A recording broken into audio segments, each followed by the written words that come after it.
क्या वाकई ही इस बार कट ऑफ रिकॉर्ड तोड़ने वाली है और पेपर बहुत ज़्यादा इजी आ रहा है। दोस्तों देखिए, जो भी कैंडिडेट एग्जाम देकर बाहर आ रहे थे तो उनसे पूछा गया कि भाई आपने कितने क्वेश्चन अटेम्प्ट किए हैं, तो कोई तो भाई साहब 85 बताता है, कोई 90 बताता है, कोई 92 बताता है। तो इन चीज़ों में कितनी सच्चाई है? और आंसर की आने के बाद में, जैसे आपकी फिलहाल ग्रेड 1 की जो आंसर की आई है, तो उसे आने के बाद में उस समय पर जो बच्चे अपना स्कोर बताते थे, उस समय पर ग्रेड 1 का एग्जाम चल रहा था, और इस बार जो अब आंसर के आने के बाद में उनका कितना बिल्कुल स्कोर एग्जैक्ट बन रहा है। ठीक है, साथ ही दोस्तों मैं आपको बताऊं तो ग्रेड 3 के एग्जाम का लेवल एक्चुअल में क्या है वो मैं आपको बताऊंगा। साथ ही दोस्तों बात करेंगे सेफ स्कोर को लेकर। और भाई साहब जितनी भी चीजें मैं आपको बताऊंगा ना, 100% प्रूफ के साथ बताऊंगा, और कोई भी आपको बात ऐसी नहीं लगेगी कि कोई बिना मतलब की बोल दी। ठीक है, देखिए दोस्तों, कोई भी चीज हो भाई, देखो अगर आप कोई भी एग्जाम दे रहे हैं तो उसके बारे में आपको पता होना जरूरी है। देखिए कोई भी परीक्षा होती है तो उसमें दो तीन चीजें होती हैं कि एग्जाम लेवल। ठीक है, अब एग्जाम लेवल जो ग्रेड 3 है ना दोस्तों, स्टार्टिंग में बच्चे बोल रहे थे कि इजी टू मॉडरेट है, और उनका ये भी कहना था कि भाई रिव्यूज के अकॉर्डिंग, जैसे हमने अलग अलग रिव्यूज भी देखे हैं और जो ऑफलाइन स्टूडेंट्स थे हमारे, उसके अकॉर्डिंग भी चीजें हमने देखी हैं, परखी हैं, तो स्टार्टिंग में बोल रहे थे कि जो एग्जाम है इजी टू मॉडरेट है ना। यानी कहने का मतलब, अगर आपने अच्छे से अपने सिलेबस को कंप्लीट किया है और ज़्यादा डीपली भी अगर आप नहीं गए हैं ना, तो भी कोई दिक्कत नहीं है, आप अच्छा अटेम्प्ट कर लेंगे। ठीक है, अब होता क्या है, जैसे जैसे परीक्षा आगे बढ़ती चली जाती है तो अब तो बच्चे ये बोलने लगे थे कि सर बिल्कुल पेपर यहाँ पर ईजी है।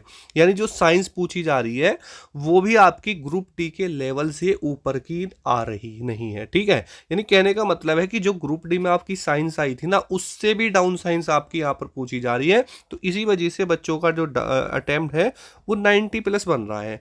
दोस्तों देखो, क्या ये मुमकिन है? पहली बात तो ये है। दोस्तों देखो, मैं आपको एक चीज बताऊं, आपके 100 क्वेश्चन है, 100 क्वेश्चन टोटल है ना। अब 90 मिनट का आपको समय मिल रहा है, 1/3 नेगेटिव मार्किंग है। पहली बात तो भाई ये है कि जहां पर 1/3 की नेगेटिव मार्किंग होती है ना, वहां पर 90 प्लस करना अपने आप में एक चुनौती है। मैं आपको सच्चाई बता रहा हूँ, सच्चाई नहीं, सच्चाई का आईना दिखा रहा हूँ। कहने के लिए तो कोई ये भी बोल देगा कि मैं 100 करके आया हूँ। वीडियो में आगे बढ़ने से पहले दोस्तों देखिए, अगर आप भी रेलवे एनटीपीसी की तैयारी कर रहे हैं तो आपके लिए बुक बेस्ट हो सकती है। यहाँ पर देखिए, इस किताब के अंदर आपको मिलता है थ्योरी के साथ साथ जो प्रीवियस ईयर क्वेश्चन है वो सारी चीजें मिलेंगी। साथ ही दोस्तों चैप्टर वाइज क्वेश्चन मिलते हैं, और जो कंटेंट आपके एग्जाम में पूछा जाता है ना दोस्तों, ट्रेंडिंग में जो चल रहे हैं क्वेश्चन, उन सभी का संग्रह दोस्तों आपको यहाँ पर मिलेगा। और वो भी दोस्तों आपको सारी चीजें ना बिल्कुल ही आसान भाषा में समझाई गई है। ठीक है, यानी आप एक बार पढ़ोगे ना, वो सारी चीजें आपको याद हो जाएंगी। देखिए दोस्तों, यहाँ पर आपको जितना भी कंटेंट मिलेगा वो पूरा कंटेंट बहुत ज्यादा इंपॉर्टेंट है और पेपर में आने वाला है। देखिए यहाँ पर जो प्रीवियस ईयर क्वेश्चन जो पूछे गए हैं वो सारे आपको यहाँ पर मिलेंगे। साथ ही दोस्तों यहाँ पर चक्षु पब्लिकेशन के ही रेलवे एनटीपीसी के प्रैक्टिस सेट भी आते हैं, जिससे आपकी तैयारी और भी ज़्यादा मजबूत होगी। यहाँ पर देखिए, रेलवे एनटीपीसी सामान्य ज्ञान, एनटीपीसी मैथ और एनटीपीसी रीजनिंग की बुक्स भी आती हैं, है ना। तो ये जो कंटेंट है आपकी तैयारी को और भी ज़्यादा बूस्ट करेगा। तो सोचना किस बात का, डिस्क्रिप्शन में लिंक है, अभी जाइए और परचेज कर लीजिए दोस्तों। लेकिन भाई 100 में से तेरे काट पीट के नंबर कितने, एग्जैक्ट सही कितने, वो बताओ ना भाई। आपको पेपर में कुछ लिखना थोड़ी ना है भाई, वहां पर तो आपको टिक करने हैं। ठीक है, लेकिन भाई जब आंसर की सामने आती है ना, तो आंसर की आने के बाद में ये 90 प्लस वाले भाई दिखाई भी नहीं देते। बोलेंगे मैं तो अपने मामा के वहां हूं, अपनी बुआ के वहां हूं, इस तरीके से वो फिर बोलते हैं, है ना। तो चीजें बहुत सारी सिंपल सी हैं भाई, कि जितना आपने अटेम्प्ट किया है उतना बताओ, फालतू की चीजों का कोई मतलब होता नहीं है।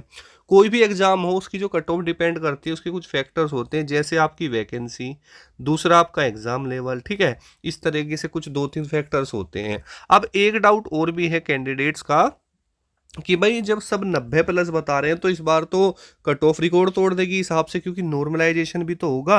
अब देखो नॉर्मलाइजेशन क्या है, अब नॉर्मलाइजेशन बच्चों के काफी नंबर बढ़ जाते हैं भाई, 10 नंबर, 15 नंबर, और 100 टोटल मार्क्स ही आपके 100 है, तो फिर तो कट ऑफ 100 प्लस जानी चाहिए इस हिसाब से। तो मानोगे नहीं मानोगे, क्योंकि देखो रो मार्क्स जो होते हैं ना बच्चे के, रो मार्क्स के जो आते हैं उससे प्लस में ही आपकी कट ऑफ जाती है, और आप अपना रो मार्क्स ही 90 बता रहे हो, इस हिसाब से तो कट ऑफ 100 पार कर जाएगी?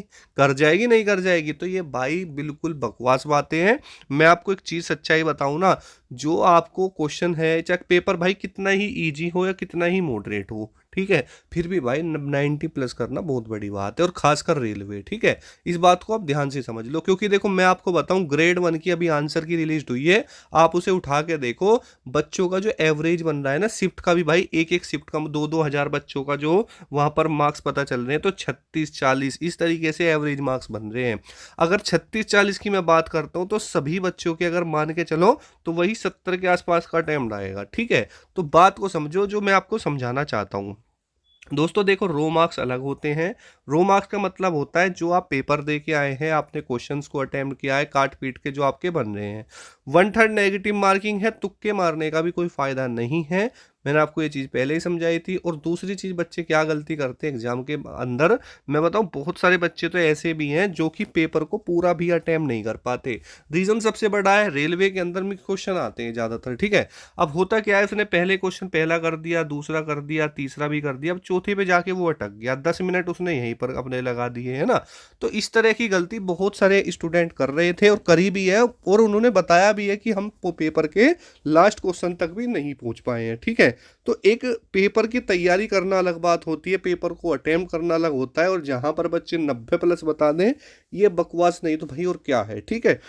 तो देखिए दोस्तों, जहां तक है, अगर हम बात करते हैं आपके अटेम्प्ट्स को लेकर कि कितने अटेम्प्ट बेसिकली बन रहे हैं, तो मैं आपको बताऊं, जो सही अटेम्प्ट बन रहा है ना भाई, वो 75 के आसपास का बन रहा है, ठीक है। ये 75 का अटेम्प्ट है जो स्टूडेंट का बन रहा है। और भाई देखो 2024 चल रहा है, तो काफ़ी अच्छी कंपटीशन लेवल भी है, तो 75 तक तो हम मान सकते हैं कि हाँ भाई इतना अटेम्प्ट हो सकता है।